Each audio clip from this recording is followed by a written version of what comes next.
होने से पहले अपने घर से बाहर फेंक देना, ये 3 चीजें, वरना माँ आपके घर में कभी प्रवेश नहीं करेगी, आपसे रुष्ट हो जाएगी, आपसे क्रोधित हो जाएगी और आपका पूरा घर बर्बाद हो जाएगा।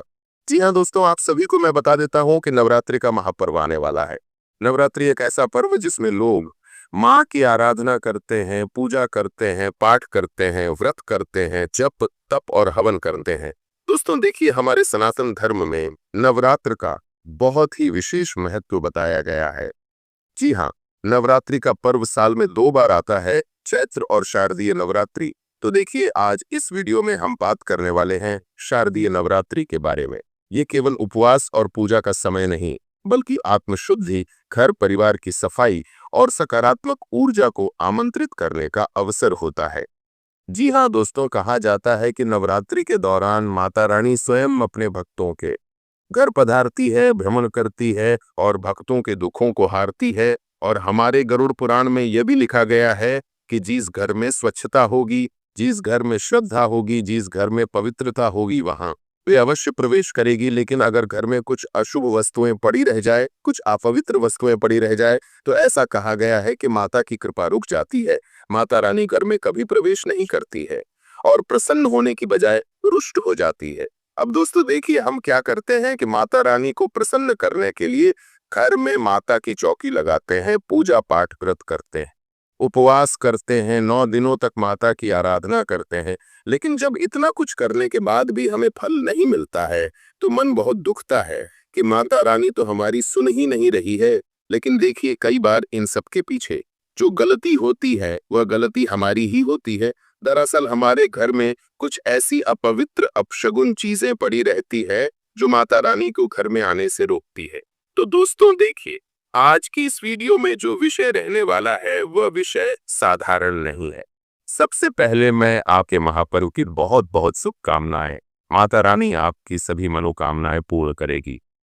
दोस्तों देखिए, इस वर्ष नवरात्रि की शुरुआत 22 सितंबर से लेकर 2 अक्टूबर तक रहे, यानी कि 22 सितंबर को नवरात्र का पहला दिन रहेगा और 2 अक्टूबर को दशहरा रहेगा। इन 10 दिनों में लोग अपने घर में पूजा पाठ और सेवा करते हैं। लेकिन शास्त्रों में यह बताया गया है कि नवरात्रि शुरू होने से पहले घर में साफ सफाई करना बहुत जरूरी होता है। सारे लोग घरों में रंगाई पोताई करते हैं, घरों में गोमूत्र का छिड़काव करते हैं, गंगा जल का छिड़काव करते हैं, चौकी की स्थापना करते हैं, पूरे घर को पवित्र करते हैं। लेकिन कई बार जाने अनजाने में हमारे घर में कुछ ऐसी चीजें पड़ी रह जाती हैं जिसे हम साधारण समझते हैं, जिसे हम बहुत नॉर्मल समझते हैं कि अरे ये तो सिर्फ काम की चीज है। लेकिन देखिए, वही चीज आपके घर में माँ लक्ष्मी को, माँ जगदम्बा को, माँ अम्बे को और माँ गौरी को आने से रोकती है। देखिए, आपसे मैं एक ही विनती कर रहा हूं कि अगर आप माता रानी की कृपा पाना चाहते हैं तो इस वीडियो को अंत तक ध्यान से जरूर देखना, क्योंकि कहीं तुम्हारी एक छोटी सी गलती तुम्हारे पूरे परिवार को बर्बाद ना कर देगा। देखिए, पूजा पाठ करना, जप तप करना, व्रत उपवास करना, ये सब तो आसान है, लेकिन सबसे मुश्किल काम है माता रानी को प्रसन्न करना। और माता रानी कैसे प्रसन्न रहेंगी? जब आपका घर पूरी तरह से पवित्र रहेगा। तो आइए, आज मैं आपका ज्यादा वक्त नहीं लूंगा, मैं सीधे विषय की ओर बढ़ता हूँ। और जो बात मैं आपको बता रहा हूँ, ये बात होगी गरुड़ पुराण के आधार पर, स्कंद पुराण के आधार पर और वास्तु शास्त्र के आधार पर। सब चीजें आप ध्यान से सुनना, सब चीजों को ध्यान से समझना कि कौन सी चीज आपके घर के किस कोने में पड़ी है, कहाँ पर पड़ी है, कैसे पड़ी है, सब बात मैं आपको बताऊंगा। दोस्तों देखिए, सबसे पहली जो चीज है, वह चीज माता रानी के सबसे समीप है और उसका संबंध माता रानी से बहुत घनिष्ठ बताया गया है। आपको ध्यान रखना है कि कई सारी महिलाएं घर में क्या करती हैं कि रूखा सूखा अनाज रखती है, कई दिनों का सड़ा और गला अनाज रखती है।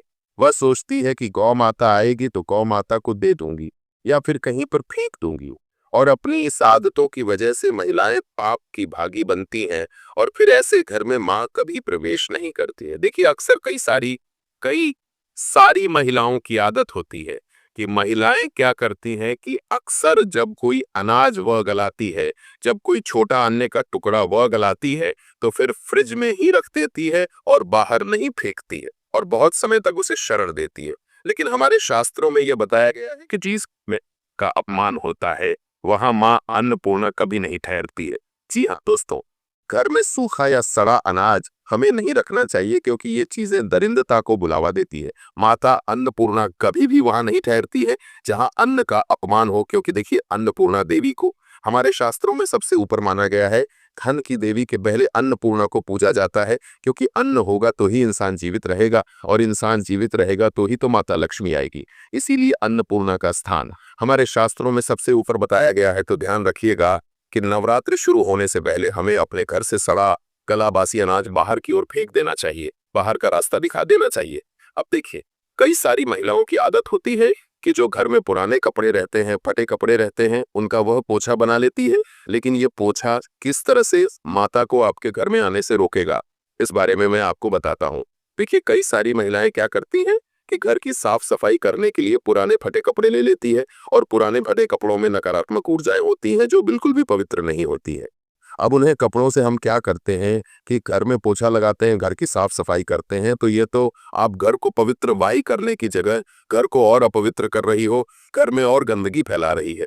कई सारी महिलाओं की आदत होती है कि जब घर में झाड़ू भी टूट जाती है तो उस टूटी हुई झाड़ू को ऐसे संभाल कर रखती है जैसे वह कोई पुरखों की संपत्ति हो, कोई पुरखों का धन हो। अरे झाड़ू टूट गई है तो उस झाड़ू को सम्मानजनक आपको कहीं ऐसी जगह पर रख देना है अपने घर से बाहर, जहां पर किसी के पेड़ ना लगे और जहां पर ज्यादा गंदगी ना हो, क्योंकि हमारे शास्त्रों में झाड़ू को माँ लक्ष्मी का स्वरूप माना गया है। और झाड़ू को लेकर शास्त्रों में कई सारी मान्यताएं भी बताई गई हैं, और कहते हैं कि टूटी हुई झाड़ू ना तो घर में रखना चाहिए और ना ही किसी को दान देना चाहिए। देखिए दोस्तों, पुराना गंदा कपड़ा, पुराना गंदा झाड़ू माता लक्ष्मण को घर से बाहर कर देता है और कभी भी माँ को घर में प्रवेश नहीं करने देता है। कहते हैं कि पुराने झाड़ू से सफाई अधूरी रहती है और उसमें धूल व कीड़े पापा बासर गूल और कीड़े पनपते हैं, और जब धूल और कीड़े पनपने लगते हैं तो घर में दरिद्रता फैलने लगती है। क्यों?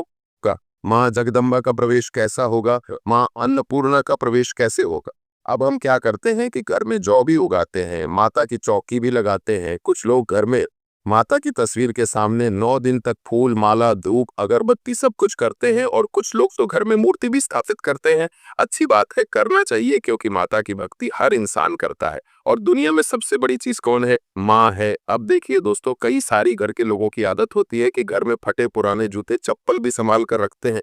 ये सोचते हैं कि अरे अभी नहीं तो आगे चलकर काम आएगा, और इस वजह से वह छूट फटे पुराने जूते चप्पल घर में ही रखे रहने देते हैं। तो यह तो सीधा सीधा एक संकेत है कि अगर आपके घर में ऐसी हरकतें होगी तो कभी भी माता आपके घर में प्रवेश नहीं करेगी।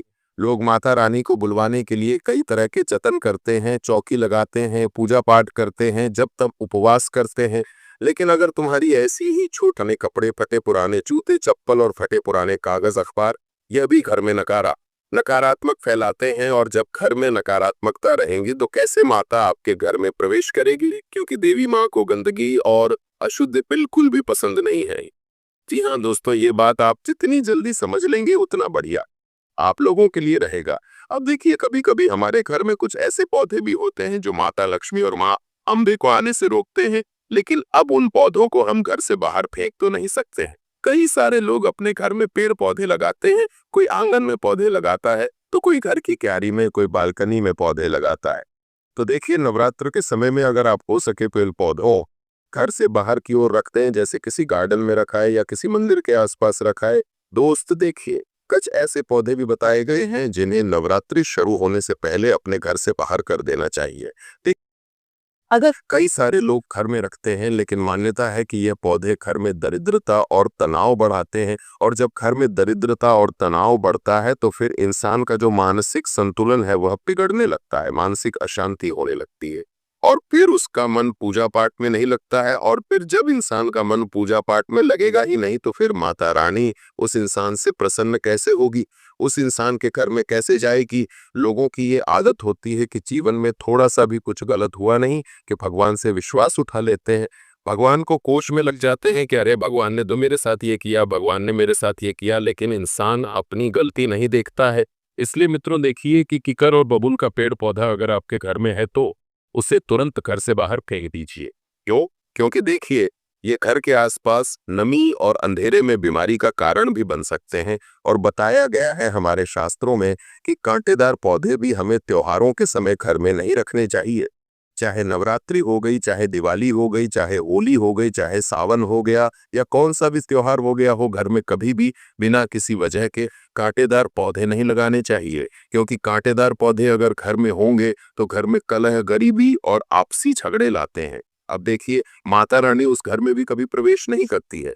जिस घर में हर वक्त लड़ाई झगड़े होते हैं, जिन घरों में औरतों का सम्मान नहीं होता है, जिन घरों में औरतों का अपमान किया जाता है, औरतों को हर कुछ शब्द उठाकर बोल दिए जाते हैं, तो उस घर में भी माँ कभी प्रवेश नहीं करती है।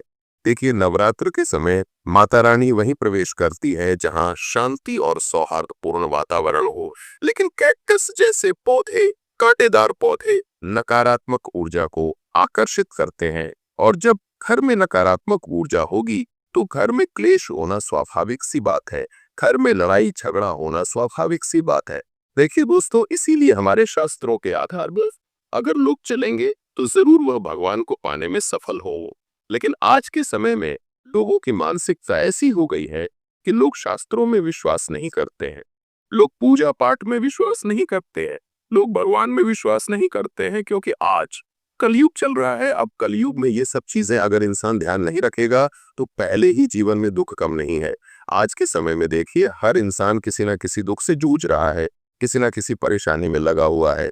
तो नवरात्र के पावन दिनों में केक, यस, कांटेदार पौधे, बाबुल, सूखे और मरे हुए पौधे घर में नहीं रखने चाहिए। अगर आपके घर में तुलसी भी सूख गई है तो तुरंत उस सूखी हुई तुलसी को नवरात्र से पहले अपने घर से बाहर कर देना है, क्योंकि देखिए, ये पौधे नकारात्मक ऊर्जा पकाते हैं और माँ के आमंत्रण में विघ्न डालते हैं और देवी की कृपा को रोक सकते हैं।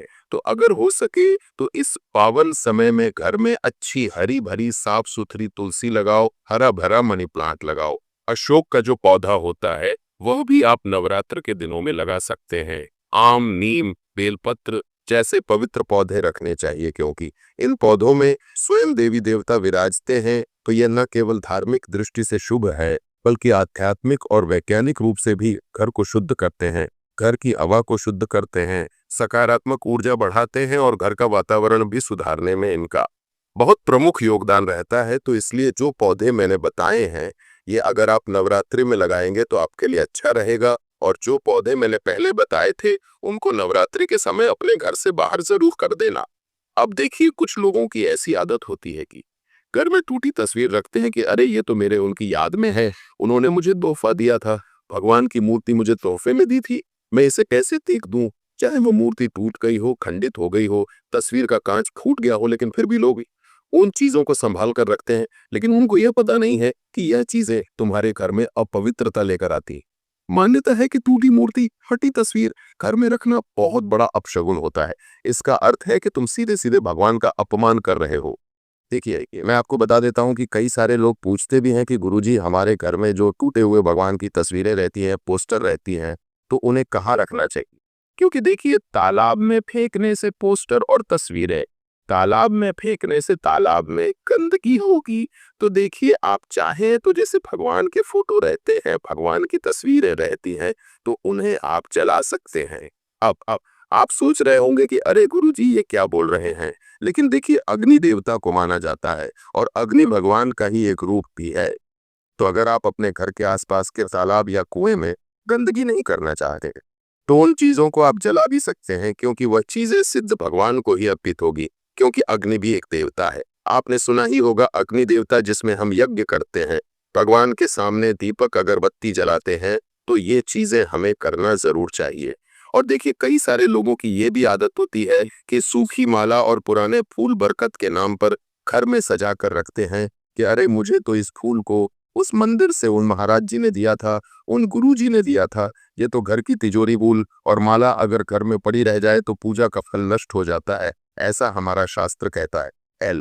फिर चाहे तुम कितनी ही पूजा पाठ कर लो, कितना ही जप तप कर लो, उस पूजा का फल नहीं मिलता है। इसलिए नवरात्रि शुरू होने से पहले अपने घर से जितने भी सूखे फूल है, सूखी मालाएं, जली हुई बत्तियां भी हैं, तो तुरंत उन्हें अपने घर से बाहर फेंक देना है। देखिए, देवी माँ ताजगी और सुगंध को पसंद करती है।